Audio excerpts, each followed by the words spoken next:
محمدا عبده ورسوله أما بعد فأعوذ بالله من الشيطان الرجيم بسم الله الرحمن الرحيم قد أفلح المؤمنون الذين هم في صلاتهم خاشعون والذين هم عن اللغو معرضون صدق الله مولانا العظيم اللهم صل على محمد وعلى آل محمد كما صليت على إبراهيم وعلى آل إبراهيم إنك حميد مجيد اللهم بارك على محمد وعلى آل محمد كما باركت على إبراهيم وعلى آل إبراهيم إنك حميد مجيد الحمد لله দারুল কোরআন মাদ্রাসা ও এতিমখানার উদ্যোগে আয়োজিত তাফসির কোরআন মাহফিলের সম্মানিত সভাপতি, প্রধান অতিথি, বিশেষ মেহমানবৃন্দ, মঞ্চে উপবিষ্ট আছেন সারেতাজ উলামায়ে কেরাম, সামিয়ানার নিচে বসে আছেন তাওহীদ প্রিয়, ইসলাম প্রিয় ইমানদার মুসলিম ভাইয়েরা, পর্দার অন্তরালে অবস্থানরত মা ও বোনেরা, আল্লাহ রাব্বুল আলামিন আমাদেরকে এই দ্বীনি জলসায় আসার তৌফিক দিয়েছেন। এই জন্য জবান খুলে আল্লাহকে রাজি করার উদ্দেশ্যে আমাদের ঈমানের পরিচয় দানে আমরা সকলেই উচ্চ আওয়াজে আল্লাহর শুকরিয়া আদায় করি। আলহামদুলিল্লাহ, আলহামদুলিল্লাহ। দারুল কোরআন সর্ববৃহৎ এই এলাকার অনেক বড় আয়োজন করেছেন আমাদের সকলেরই প্রাণপ্রিয় আলোচক হযরত মাওলানা রফিকুল ইসলাম মাদানী জিদা মাজদুহুমকে দাওয়াত করেছেন, আসবেন।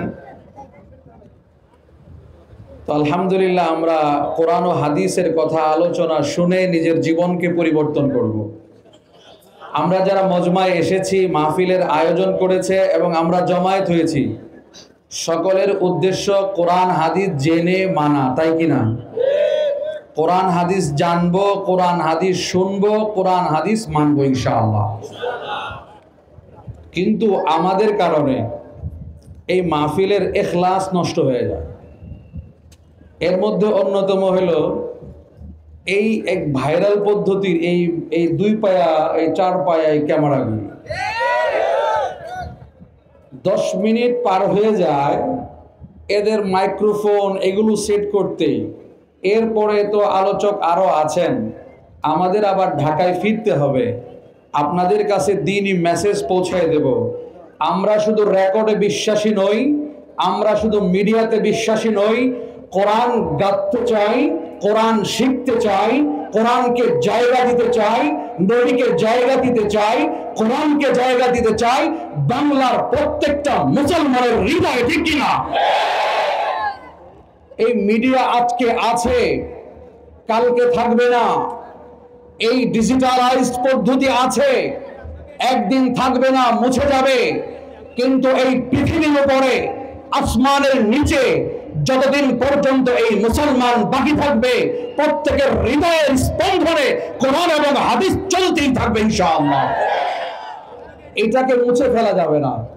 এই জন্য আমরা মিডিয়া নির্ভর না হয়ে আমরা হৃদয়ের গেঁথে রাখবো কোরআনকে, পারবো ইনশাআল্লাহ।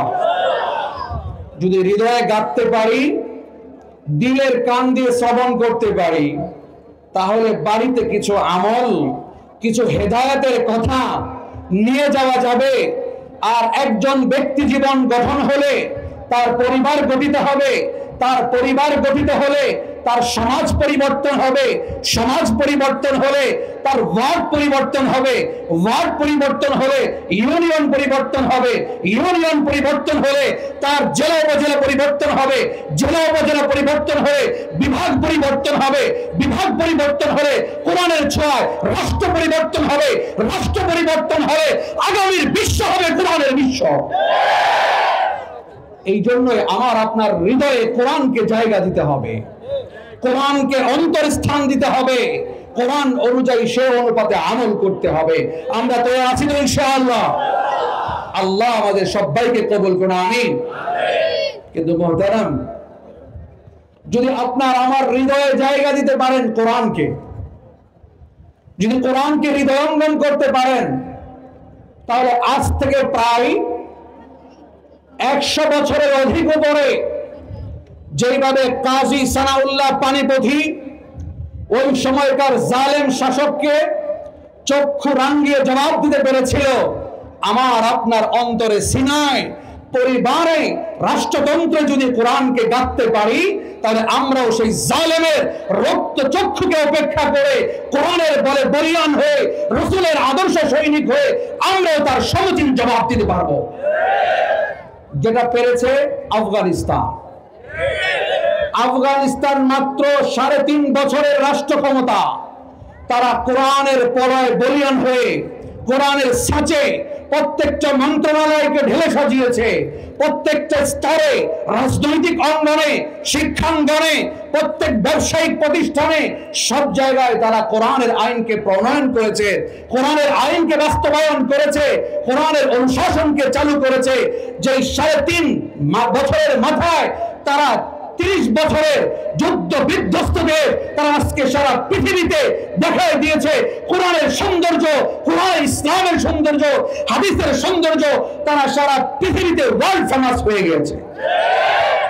যেখান থেকে আমেরিকার মতো তারা এরকম কুখ্যাত মোরালরা যারা যুগ যুগ ধরে আমাদের ইসলামী স্টেট গুলাকে তারা জবরদখল করে রাখছে, দাঙ্গা এবং ফাসাদ করে রেখেছে, বিশৃঙ্খলাকে সৃষ্টি করে রেখেছে, তারাও সেই আফগানিস্তানের ইমারতে ইসলামিয়ার সেই উলামায়ে কেরামের তালিবে ইলমের কোরআনের ছাত্রের হাতে আত্মসমর্পণ করে নাকে খত দিয়ে তাদের বাহিনীর নেতাকে আবার আমেরিকাতে ফিরে আনতে বাধ্য হয়েছে।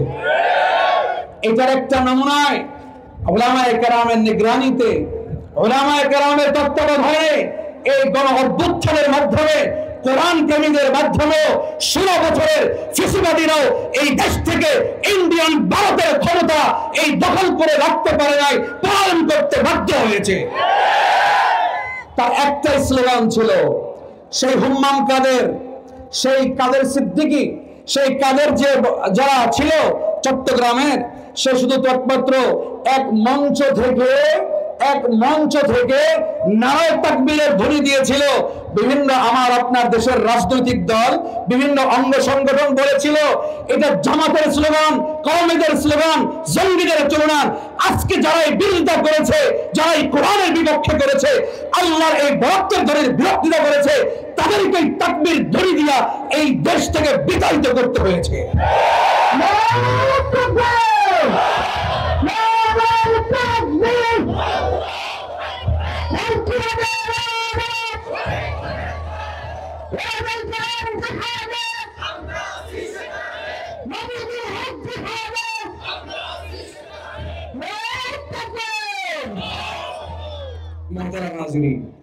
এটাই আমার দাবি, আমরা শুধু কানে শুনে মিডিয়াতে আবদ্ধ করে মোবাইলে রেকর্ড করে ক্ষান্ত হব, দিলের কান দিয়ে শুনে অন্তরে কোরআনের জায়গা দিতে পারবে তো ইনশাআল্লাহ? কারা কারা কোরআনকে অন্তরে জায়গা দেওয়ার জন্য তৈরি আছেন? দেখবে আল্লাহ আমাদের প্রত্যেকের অন্তরে কোরআনের মহব্বত বসায় না। মুহতারাম, কাজী সানাউল্লাহ পানিপথী রহমতুল্লাহ আলাইহি যে সময় মক্তব হেফজখানাকে আরম্ভ করেছিলেন, জগৎ বিখ্যাত মুফাসসির কাজী সানাউল্লাহ পানিপথী রহমতুল্লাহ আলাইহি তাফসীরে মাজহারি প্রণেতা, এটাকে যিনি লিখেছেন কাজী সানাউল্লাহ পানিপথী রহমতুল্লাহ আলাইহি, তার ঘরের পরিবার ছোট বড় সকলেই কোরআনের হাফেজ ছিল, কোরআনের চর্চা করত, কোরআনের তালিম দিত। সেই সময়কার জালেম শাসক প্রত্যেকটা মাদ্রাসাগুলো থেকে কোরআনের যে নুসখাগুলো ছিল, কোরআনের যে কপিগুলো ছিল, এই কোরআনের কপিগুলোকে সংগ্রহ করে কালেক্ট করে তারা নদীতে ভাসিয়ে দিয়েছিল।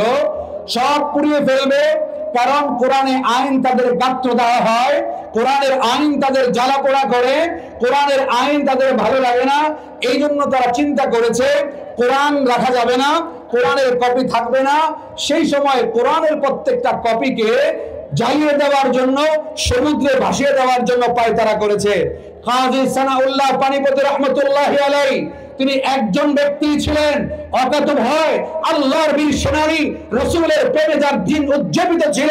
সে ঘোষণা করেছিল, শুনে রাখো জালিম শাসক, তুমি আজকের এই বক্তব্য থেকে, মাদ্রাসাগুলো থেকে, এই প্রতিষ্ঠানগুলো থেকে কোরআনের এই কাগজের লেখা এই কপিগুলোকে তুমি জ্বালিয়ে দিবা, জ্বালিয়ে ভস্ম করে দিবা, সমুদ্রে ভাসিয়ে দিবা। কিন্তু আমি কাজী সানাউল্লাহ পানিপতি বলি, তুমি তো এই কাগজের কপিগুলোকে জ্বালিয়ে দিতে পারো, পুড়ে দিতে পারো, মুছে ফেলতে পারো, কিন্তু আমি কাজী সানাউল্লাহ পানিপতি তোমাদেরকে ঘোষণা করি, এই পানিপত এলাকায় ছোট এবং বড় মিলে, নাবালেগ বালেগ মিলে, নারী এবং পুরুষ মিলে এই পানিপত এলাকা ছোট্ট একটা জনপদে মাত্র আল্লাহর কালামের হাফেজ 40,000 হাফেজ প্রত্যেকটা ঘরে ঘরে রয়েছে। তুমি এই কাগজের কিতাব কোরআনকে তুমি ভাসায় দিবা, আগুনে জ্বালাই দিবা, কিন্তু 40,000 হাফেজে কোরআন প্রত্যেকের সিনার মধ্যে এই কোরআনকে হেফাজত করেছে। এটা মুজবার ক্ষমতা কারণ নয়, একদিন না একদিন এই কোরআনের বলে বলিয়ান হয়ে আসমানের নিচে জমিনের উপরে ইসলামী খেলাফত কায়েম হবেই হবে ইনশাআল্লাহ। তো কাজী সানাউল্লাহ পানিপতি রহমতুল্লাহি আলাইহি এই ঘোষণাটা দিতে পেরেছিলেন, এই নির্বিঘ্নে কথাটা বলতে পেরেছিলেন এই কারণেই, কারণ ছাপা কোরআনের উপরে নির্ভরশীল ছিলেন না। কেন? প্রত্যেকের ঘরে ঘরে হাফেজ ছিল। সেই সময় প্রায় 40,000 নাবালেগ বাচ্চা হাফেজ ছিল। অতএব আজকের এই সময় আমাদের ঘরে ঘরে, আমাদের পরিবারে, আমাদের সমাজে প্রত্যেকটা মহল্লায় মহল্লায় এই হিফজুল কোরআন মাদ্রাসা তৈরি করতে হবে, কোরআনের হাফেজ তৈরি হবে। প্রত্যেকটা জায়গা থেকে ইনশাআল্লাহ হাজারো হাজার কোরআনের হাফেজ তৈরি হওয়া দরকার।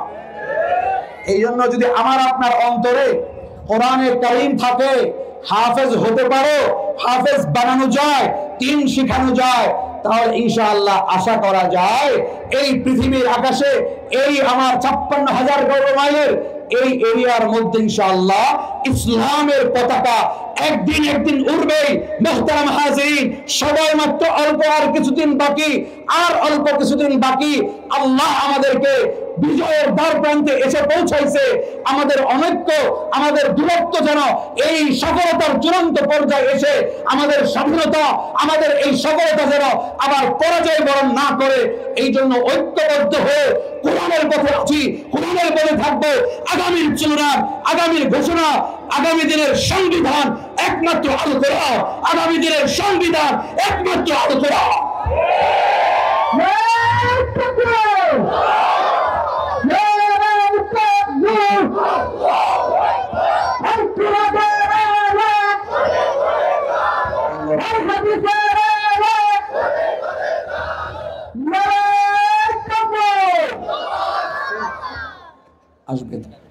মুহতারাম হাজিরিন, এই জন্য আমাদের সফলতার খুবই কাছাকাছি আমরা আছি। আমার আগের ওয়াইজ বলে গিয়েছেন, যদি ইসলামী খেলাফা কায়েম হয় তাহলে মানুষ আর ইফতিজিং এর শিকার হবে না।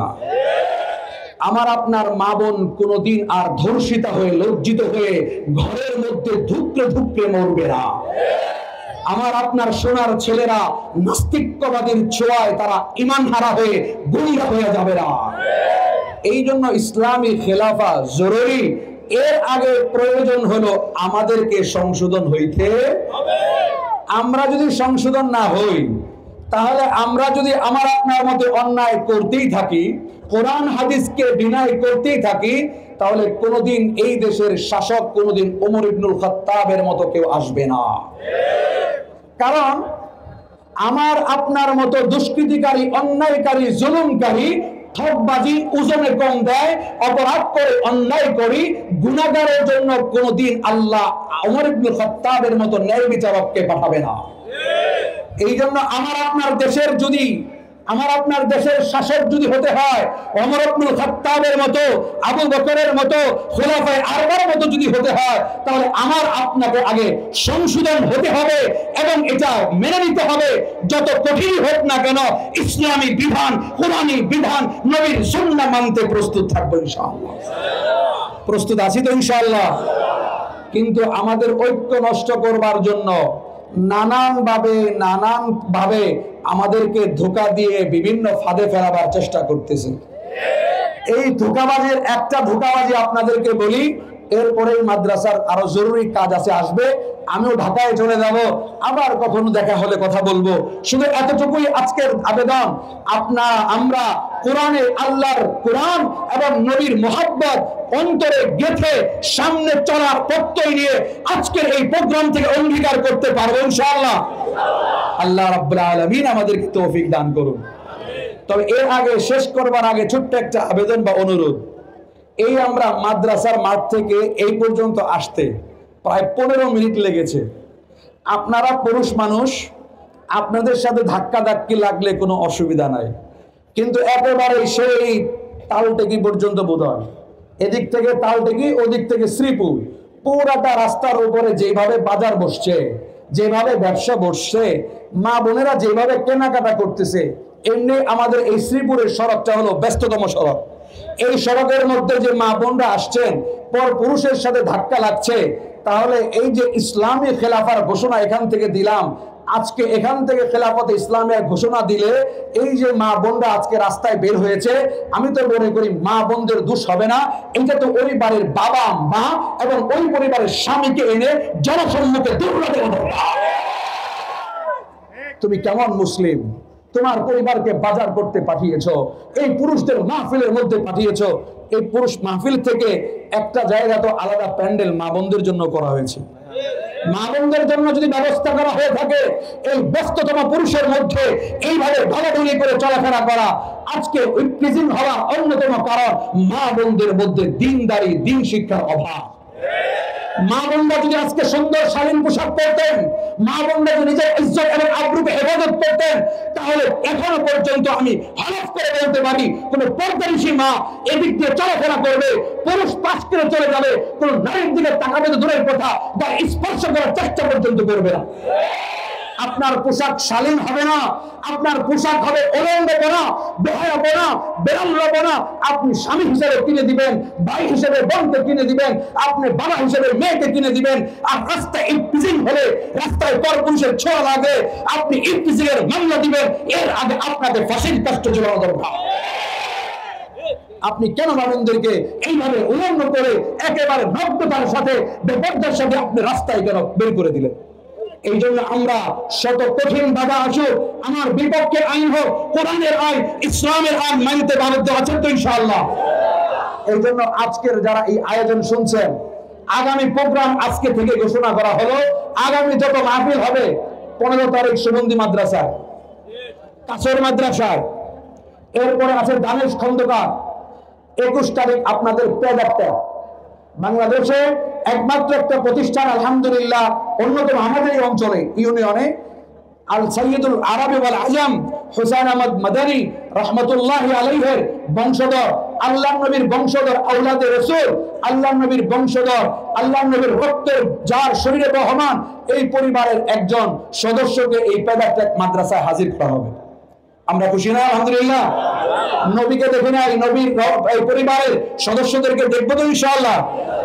এই চলতি মাসের 21 তারিখ আপনাদের এই পেদারটেক মুফতি আব্দুর রহমান জামিল সাহেবের মাদ্রাসায় প্রোগ্রাম।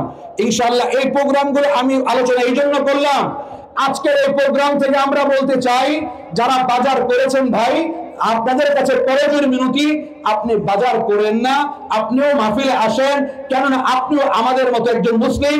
আপনাকে সাথে নিয়ে কাঁধে কাঁধ মিলাইয়া আগামী দিনের কোরআনের স্বপ্ন দেখি, ইসলামের স্বপ্ন দেখি, দ্বীনের স্বপ্ন দেখি, ইমারত খেলাফত ইসলামের স্বপ্ন দেখি, ঠিক কিনা? এই জন্য ভাই আপনিও আমাদের কাতারে শামিল হন, আপনিও আমাদের এই কাফেলায় শামিল হন। এই জন্য আপনাদেরকে আমি ঘোষণা করছি, উদাত্ত আহ্বান জানাচ্ছি, আল্লাহ আমাদেরকে বোঝার তৌফিক দান। আমাদের অনেকের মধ্যে অনেকভাবে চেষ্টা করবে, এর মধ্যে অন্যতম একটা অনৈক্য সৃষ্টি করার জন্য দাওয়াত তাবলীগ ইজতেমা, আমাদের টঙ্গীর তুরাগ নদীতে যে বিশ্ব ইজতেমাটা গঠিত হয়, আমাদের এই টঙ্গীতে তুরাগ নদীর তীরে যে মানুষের হেদায়েতের জন্য, ঈমান আমল শিক্ষা দেওয়ার জন্য, মা বোনদের পর্দা পুশিদার জন্য এই দেশের শান্তির জন্য যে একটা বিশ্ব ইজতেমা আল্লাহ রাব্বুল আলামিন আমাদেরকে দিয়েছেন, তার নিয়ামত হিসেবে এই টঙ্গীর তুরাগ নদীতে সেটা গঠিত হয়, প্রত্যেক বছরই হয়। কিন্তু কে বা কারা, কাদের উস্কানিতে, কে বা কাদের বাধাতে, কিভাবে কোন ষড়যন্ত্রে এই টঙ্গীর ইজতেমা বানচাল করবার চেষ্টা করতেছে। মুহতারাম হাজিরিন, এই যেভাবে ইসলামী প্রোগ্রামগুলো, ইসলামী কাজগুলো, এই দ্বীনের কাজগুলো বাধা দিয়ে দিয়ে ওইভাবে ফ্যাসিস্টরা যেমন আমাদেরকে কুণ্ঠারোধ করে রেখেছিল, দাবিয়ে রেখেছিল, কথা বলতে দিত না, ইসলাম প্রচার করতে দিত না, হেদায়েতের কথা বলতে দিত না, তাদের প্রেতাত্মা আমাদের কাঁধে ভর করে করে আমাদের এই টঙ্গীর ইজতেমাকে বানচাল করার চেষ্টা করতেছে। আমরা প্রত্যয় ঘোষণা করতে চাই, এই টঙ্গীর ইজতেমা পূর্বে যেভাবে হয়েছে এখনো হবে, ভবিষ্যতে হবে। কারো কালো হাত, কারো ষড়যন্ত্র যদি এই ইজতেমাকে বন্ধ করতে চায়, তার এই কালো হাতকে ভেঙে গুড়িয়ে দিতে হবে।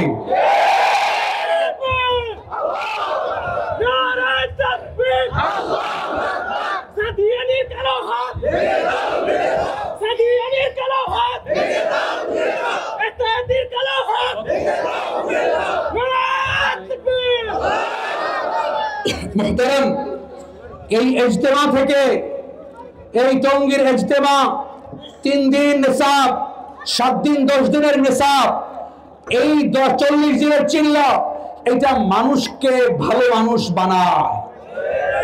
এই ওয়াজ মাহফিলের যেমন দরকার মানুষের ঈমানকে তাজা করবার জন্য, উলামায়ে কেরামের কাছ থেকে রাহবরি শোনার জন্য, ভবিষ্যতে আমার কি কর্মপন্থা হবে এটা বলবার জন্য যেমন এই ওয়াজ মাহফিলের প্রয়োজন আছে, ওরকম আপামর সাধারণ দিন মজুর খেতে খাওয়া মানুষের তাদের ঈমানকে, হেদায়েতকে, তাদের আমলকে, তাদের তাকওয়াকে শানিত করবার জন্য টঙ্গীর তীরের ইজতেমা, দাওয়াত ও তাবলীগের মেহনতের তেমনই প্রয়োজন আছে। আমি তো বলি মাদ্রাসা দুইটা, একটা হলো চলন্ত মাদ্রাসা, আরেকটা হলো স্থাবর মাদ্রাসা, স্থির মাদ্রাসা। সেটা হলো মাদ্রাসায়ে দারুল কোরআন, যার অধীনে আজকে এই তাফসীরুল কোরআন মাহফিল হচ্ছে, এই ওয়াজের মাহফিল হচ্ছে। ঈমান, ইয়াকিন, কোরআন ও হাদিসের কথা আমরা শুনতে পারি, শিখতে পারি, এবং আমার আগামী ভবিষ্যতের, আগামী দিনের কর্মসূচি কি, কর্মপন্থা কি, এটা আমি জানতে পারি, শিখতে পারি। ঠিক ওরকম ভাবে আমার টঙ্গীর ইজতেমা, দাওয়াত ও তাবলীগ, সব মানুষ মাদ্রাসায় ভর্তি হওয়ার মতো বয়সও নাই, সুযোগও নাই, সম্ভাবনা। তাহলে তারা দিন শিখবে কোত্থেকে? তারা দিন শিখবে কোত্থেকে? তারা 3 দিন সময় লাগে শিখবে, 10 দিনের নেশাবে যায় শিখবে, 40 দিনের চিল্লায় যায় তারা দিন শিখবে। তাদের দিন শিখা দরকার, কালেমা শিখানো দরকার। কেননা আমার দেশের মানুষ সঠিকভাবে অনেকেই কালেমা পড়তে জানে না, কালেমা মানুষ পড়তে পারে না। অথচ বুখারীর রিওয়ায়াত আল্লাহর নবী বলেন, মান ক্বালা লা ইলাহা ইল্লাল্লাহ সিদকাম মিন কলবিহি হারামাহুল্লাহু আলাইহিন নার, যে ব্যক্তি লা ইলাহা ইল্লাল্লাহ এই কালেমা তাইয়্যিবা অন্তর থেকে বলবে, আল্লাহর উপর বিশ্বাস রেখে বলবে, পরকালের নাজাতের উদ্দেশ্যে বলবে, এই কালেমা পড়ার সাথে সাথে, এই কালেমা বিশ্বাস করার সাথে সাথে আল্লাহ তাআলা তার জন্য জাহান্নামকে হারাম করে দিয়ে জান্নাতকে ওয়াজিব করে দিবে। শুধু কালেমা পড়লাম, অন্তরে বিশ্বাস করলাম, এর বিনিময়ে, এর বদৌলতে আল্লাহ জাহান্নামকে হারাম করে দিবেন, জান্নাতকে ওয়াজিব করে দিবেন। তাহলে মুহতারাম দোস্ত বুজুর্গ, আমার আপনার অনেক সাথী, আমার আপনার অনেক মুসলমান ভাই বন্ধু আছে যারা শুদ্ধ করে ইসলামের কালেমাটা পড়তে বলতে পারে। আবার আমাদের তো ফেরকা আছে, কালেমা তয়্যিবা বলতে শুধুমাত্র লা ইলাহা ইল্লাল্লাহ বলা যাবে, মুহাম্মাদুর রাসূলুল্লাহ বলা যাবে। এই যে চিন্তা চেতনা, এই যে ভাগাভাগি, এইটাকে পরিহার করতে হবে। আমরা সকলে কালেমা তয়্যিবা পড়তে চাই, লা ইলাহা ইল্লাল্লাহ মুহাম্মাদুর রাসূলুল্লাহ, পুরাটাই কালেমা তয়্যিবা। এই কালেমা তয়্যিবা অন্তর থেকে বিশ্বাস করে কেউ যদি পড়ে, তার জন্য জাহান্নাম হারাম, তার জন্য জান্নাত ওয়াজিব। তাহলে আমার আপনার যে খেটে খাওয়া মানুষ, দিন মজুর মানুষ, যাদের মাদ্রাসায় পড়ার সুযোগ হয় না, যারা মাদ্রাসায় পড়ে কোরআন শিখতে পারে না, নামাজের মাসলা শিখতে পারে না, দ্বীন শিখতে পারে না, সুন্নাত শিখতে পারে না, তাদের জন্য তো দ্বীন শিখা দরকার আছে কিনা? তাহলে তারা দ্বীন শিখবে কিভাবে? তারা দ্বীন শিখবে দাওয়াত ও তাবলীগের মেহনতে যে।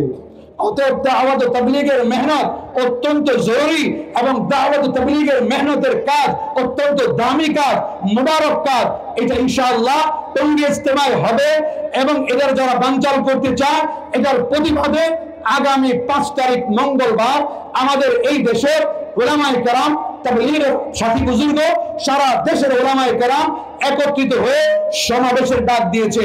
আমরা ইনশাআল্লাহ এই 5 তারিখ সোহরাওয়ার্দী উদ্যানে সকাল 9টা থেকে 12টা পর্যন্ত ওই জায়গায় বড়রা আলোচনা করবে, আমাদেরকে নির্দেশনা দিবে। আমরা যাইতে প্রস্তুত আছি তো ইনশাআল্লাহ? আমরা কারা কারা আল্লাহকে রাজি করবার জন্য ইসলামী এই সমাবেশে যাওয়ার জন্য তৈরি আছে? আল্লাহ কবুল করুন, আমিন আমিন।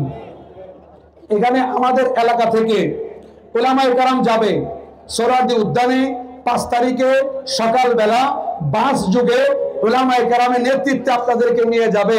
এর জিম্মাদারিতে মহিলা মাদ্রাসা খাদিজাতুল কুবরা রাদিয়াল্লাহু তাআলা আনহা মাদ্রাসার স্বনামধন্য মুহতামিম হযরত মাওলানা কারি জসিম উদ্দিন সাহেব, তার নেতৃত্বে আপনাদেরকে এই এলাকা থেকে আগামী 5 তারিখ মঙ্গলবার সকালবেলা গাড়িতে করে নিয়ে যাবে। সারা দেশ থেকে উলামায়ে কেরাম আসবে, সেখানে আমাদের বড়রা থাকবে, হাফেজুল হযরত থাকবেন, এই দেশের উলামায়ে কেরাম মাহফুজুল হক, মামুনুল হক, আল্লামা সাজিদুল ইসলাম, বড় বড় আল্লামা নুরুল ইসলাম উলিপুরি, সকল উলামায়ে কেরাম থাকবে ইনশাআল্লাহ। এইটার জন্য সফলতার জন্য দোয়া করবেন, এবং আমরা সকলেই সময় করে উপস্থিত হব। দেখাই দিতে চাই ইসলামকে যারা বানচাল করতে চায়, দ্বীনকে নিয়ে যারা ছিনিমিনি খেলতে চায়, যারা কোরআনকে নিয়ে ছিনিমিনি খেলতে চায়, ইসলামকে নিয়ে যারা ছিনিমিনি খেলতে চায়, আমরা দুর্বল নই। সেই দুর্বলতার দিন পার হয়ে গেছে। কোরআনে বলে বলিষ্ঠ হয়ে আমরা আমাদের ঐক্য, আমাদের শক্তিমত্তা কোরআনের ছায়া ধরে আমরা ইনশাআল্লাহ সোহরাওয়ার্দী উদ্যানে গোনা জমায়েত দেখাই দিব আগামীতে ইনশাআল্লাহ কোরআনী সংবিধান চাই। আমরা আমাদের একটাই স্লোগান দিতে চাই। আজকের এই স্লোগানের মাধ্যমে আমার আলোচনা শেষ। আমরা দেখতে চাই আল কোরআনের আলো, আল কোরআনের আলো, আল কোরআনের আলো, আল হাদিসের আলো, আগামীর সংবিধান, আগামীর সংবিধান। এই জন্য আমি ঢাকাতে বলেছি, যারা বৈষম্য বিরোধী আন্দোলন করেছেন তাদেরকে ওয়েলকাম জানাই, মোবারকবাদ জানাই, তাদেরকে শুভেচ্ছা জানাই, তাদের আন্তরিক দোয়া করি। যারা এই কাজে শাহাদাত বরণ করেছে তাদের জন্য মাগফিরাত কামনা করি, জান্নাতুল ফেরদাউস কামনা করি, আল্লাহুম্মা আমিন। কিন্তু অনেকেই ভুল বুঝাইতে চায় উলামায়ে কেরাম কোথায় ছিল এই বৈষম্য বিরোধী আন্দোলনে। হাফেজ আলেম মাদ্রাসার ছাত্র শিক্ষক মিলে প্রায় 84 জন শাহাদাত বরণ করেছে।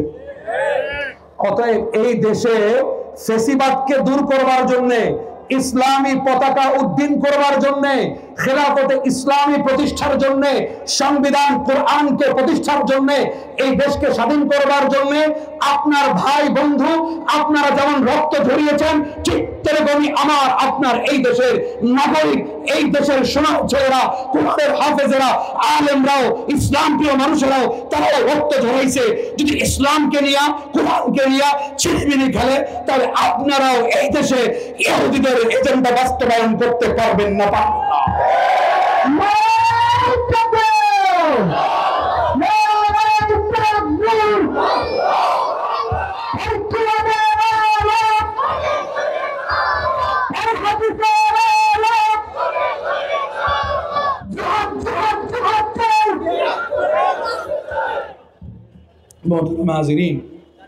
আমরা সংবিধান দেখেছি, সংবিধানের দোহাই দিয়ে আমাদেরকে বলতো কিছু বললেই সংবিধান অবমাননার দায়ে মামলা করা হয়েছে। অথচ আমরা দেখি নাই মানব রচিত সংবিধান যে সরকার যায় তার মতো করে সংশোধন করে। কিন্তু আমার আপনার মানবতার মুক্তির সনদ কোরআনে কারীমকে অবমাননা করে, রাসূলকে অবমাননা করে, রাসূলের সাথে বেয়াদবি করে, কোরআনের অবমাননা করে, কিন্তু এর জন্য কোনো মামলা হয় না, এর জন্য কোনো আইন হয় না, এর জন্য সংবিধান হয় না। আমরা এই জন্য বলি মানব রচিত সংবিধান বৈষম্য দূর করতে পারে না, বৈষম্য সৃষ্টি করে, একমাত্র মুক্তি দিতে পারে, সংবিধান তৈরি করতে পারে, মানুষের শান্তি দিতে পারে আল কোরআন। এই জন্য আমরা আগামীর সংবিধান দেখতে চাই আল কোরআন। কারা কারা আগামীর সংবিধান কোরআন দেখতে চাই? আগামীর সংবিধান নাসরুম মিনাল্লাহ ওয়া ফাতহুন কারীম ওয়া বাশশিরিস সাবিরিন। আল্লাহ রাব্বুল আলামিন এই মজমাকে কবুল করুন, মাদ্রাসাকে কবুল করুন, আয়োজক যারা করেছেন আয়োজন সবাইকে কবুল করুন। আমাদের কথাগুলো হৃদয়ে গেঁথে আমলে পরিণত করার তৌফিক দান করুন, আমিন। ওয়া আখিরু দাওয়ানা।